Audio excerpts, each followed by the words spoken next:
Bonjour à toutes et à tous, ici Thibaut Aigle et bienvenue dans ce nouvel épisode de l'EFP Radio Show. Dans cet épisode, vous allez découvrir les 4 forces noires qui menacent votre survie financière. Ce qu'il y a de rassurant avec le monde économique et financier, c'est que vos principaux ennemis sont connus. Lorsque vous souhaitez prospérer financièrement, vous savez que vous allez devoir lutter contre 4 forces noires qui peuvent prendre des formes différentes, mais qui restent dans le fond toujours les mêmes. Ces 4 forces noires, ce sont la fiscalité, l'endettement, l'inflation et la retraite. Avant de poursuivre votre écoute, prenez un moment pour vous, respirez un bon coup et demandez-vous comment ces 4 forces vous affectent personnellement dans votre vie de tous les jours. Par exemple, quel est le montant total de votre imposition? Lorsque vous faites le cumul de l'ensemble des impôts que vous payez, où vous situez-vous? Attention, ne perdez pas de vue que vous payez l'impôt sur le revenu, certes, mais aussi la TVA, les taxes à payer aux collectivités locales, l'impôt de solidarité sur la fortune si votre patrimoine y est assujetti, l'impôt sur les sociétés si vous êtes chef d'entreprise, la CSG, la CRDS, la taxe foncière, la taxe d'habitation, les droits de mutation, la taxe intérieure sur les produits pétroliers, etc., etc. Et surtout, demandez-vous à quoi sert vraiment tout cet argent collecté. Même chose avec l'endettement. Demandez-vous combien vous coûte votre prêt immobilier et combien vous coûte votre prêt à la consommation. Faites de même avec l'inflation. Prenez un instant pour réfléchir à la manière dont l'inflation a affecté votre vie récemment ou même moins récemment. Souvenez-vous des prix de l'immobilier qui ne connaissaient plus de limite au début des années 2000. Souvenez-vous des prix à la pompe qui volaient de sommet en sommet jusqu'à encore récemment.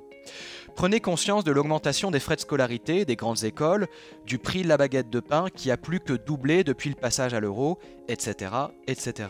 Enfin, réfléchissez un instant et demandez-vous à qui profitent le plus les dispositifs d'épargne retraite. Cette même épargne retraite sur laquelle vous avez finalement très peu de contrôle, puisque votre argent est confié directement à un gestionnaire que vous ne connaissez même pas, mais qui se chargera tout de même de vous prélever toutes sortes de frais et de commissions, quelle que soit l'évolution des marchés bien sûr.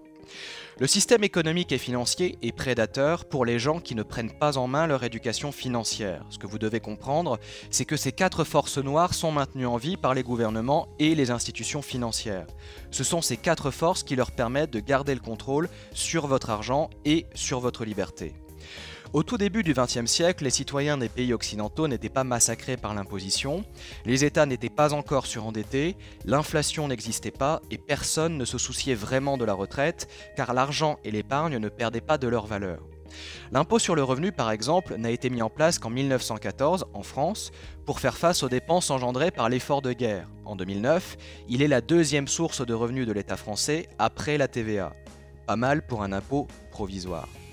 La Fed et plus tard la Banque Centrale Européenne ont permis aux gouvernements américains et européens d'emprunter de l'argent sans avoir à augmenter les impôts. Mais la dette, c'est une épée à double tranchant qui débouche inévitablement sur une hausse de l'inflation. Les gouvernements créent de l'argent à partir de rien, par exemple en vendant des obligations souveraines, et doivent ensuite payer les intérêts promis et rembourser le capital emprunté.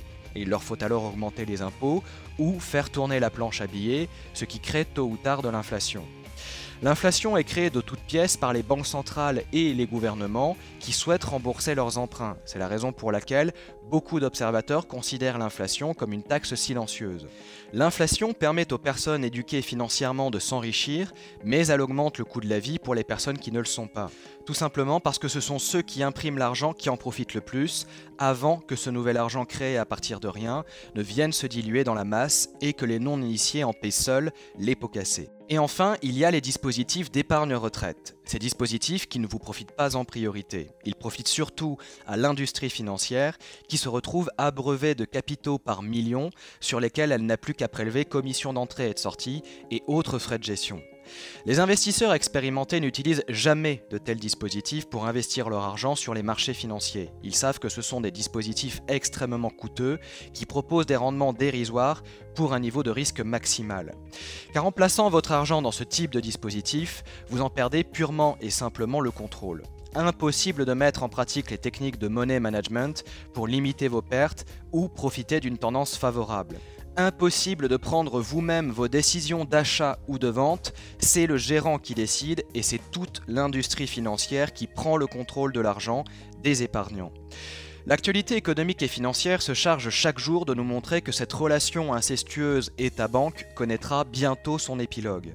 Les assouplissements quantitatifs sont des échecs cuisants, la croissance ne revient pas durablement, l'endettement public progresse encore et le système financier connaît une instabilité inquiétante. Évidemment, les autorités vont vouloir reculer le moment de la faillite. Nous connaîtrons alors la loi du toujours plus de création monétaire, plus de crédit, plus d'instabilité du système financier.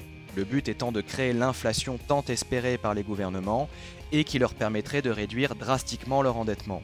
Pour le moment, toutes les manœuvres des banques centrales ont échoué et l'inflation reste faible. Cet échec persistera jusqu'au moment où la confiance dans les autorités et la maîtrise des banques centrales s'érodera. Et ce jour-là, nous apprendrons à nos dépens ce qu'est vraiment une crise systémique. Ce jour-là, nous comprendrons ce que c'est que de lutter pour sa propre survie financière. Alors si vous avez aimé cet épisode de l'EFP Radio Show, eh bien n'hésitez pas à cliquer sur j'aime. Et si vous souhaitez apprendre à gagner votre indépendance financière et bénéficier notamment de plus de 2 heures de vidéos gratuites, eh bien il vous suffit de vous inscrire en cliquant sur le lien rouge et blanc qui s'affiche sur votre écran ou sur le lien présent dans la description de la vidéo juste en dessous. Et je vous dis à tout de suite de l'autre côté. Salut!